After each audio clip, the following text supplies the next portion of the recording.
it's a fight of issues, it's a fight of who has knowledge, it is a fight of who has the energy, it is a fight who knows all the different communities, and that person is myself. And if I did not feel that way, I would not be running. I want to make it clear in this campaign, it's not a question of what's happened in the past.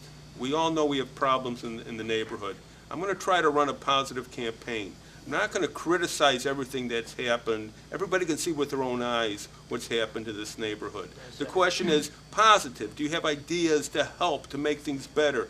As I said earlier, everyone knows the problems. Who has the solutions? Who has the answers? I have the solutions. I have the answers.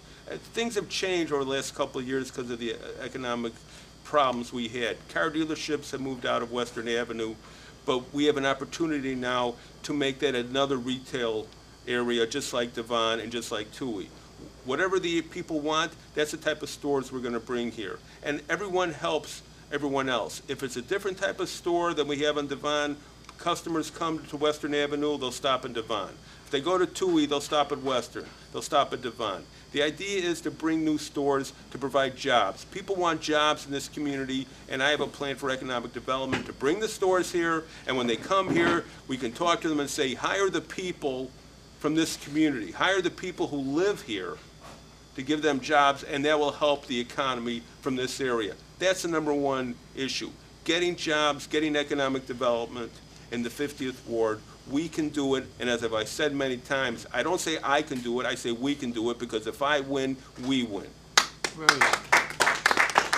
Well, everyone knows about the parking meter situation. Okay. That is the number one problem, and it's a problem with many facets. One is, I would never vote for anything with a 2-day notice or 1-day notice. I don't care who the mayor is. I'm not supporting any candidate for mayor. I made it clear.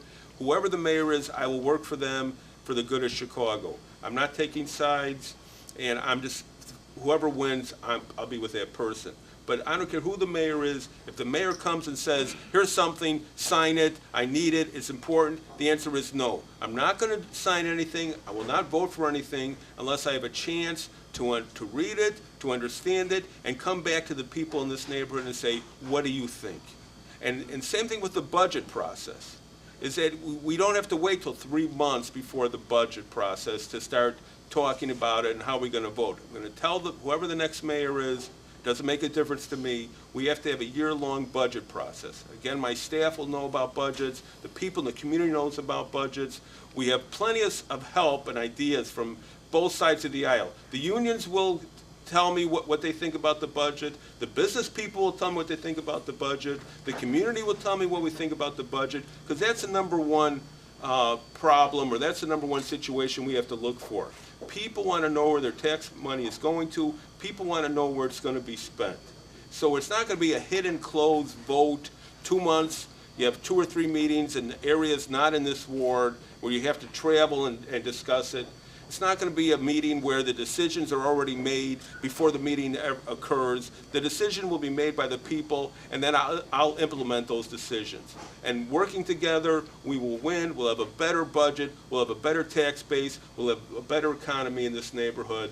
But we'll never have a situation where you have a parking meter situation where the mayor comes and says, vote for it, don't vote for it, but I need it tomorrow, vote for it.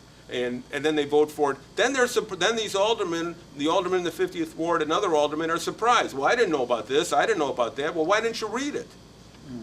That was the worst thing that could be done, because the parking meters, as someone else has already said, or as you see in the newspapers, destroys businesses.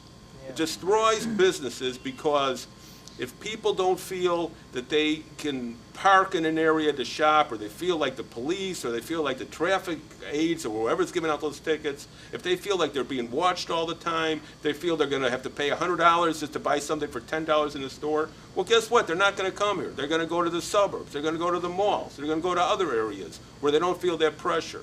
We're competing against not only other wards, but other suburbs, but other shopping areas, all because of this one problem.